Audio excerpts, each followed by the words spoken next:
Hello everyone and welcome back to a new video. In this video I'm gonna show you guys how you can turn on 120 FPS on the PlayStation 5.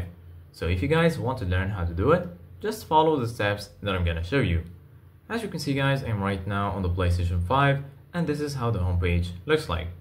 So basically guys, right here as you can see guys, you're gonna find your games and applications. Right here in the right you're gonna find your game library. If you click on it, right here you're gonna find all of your installed games and apps on this device.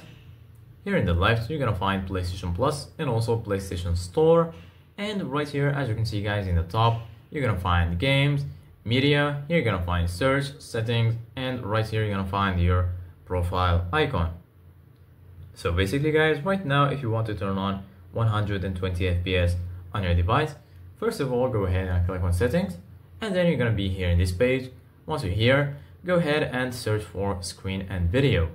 Then right here you're gonna find video output, screen, BD and DVD.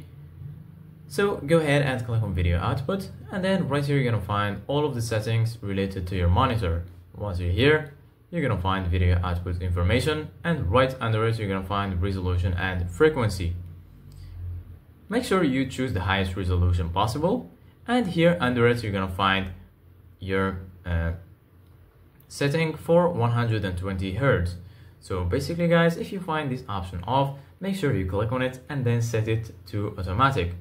Enable 120 Hz video output for games that support 120 Hz frame rate. If you experience video output problems with these games, turn off this setting. So basically guys, this is the setting responsible for 120 FPS. So this is it guys for today's video. Thank you guys for watching. See you guys in the next video.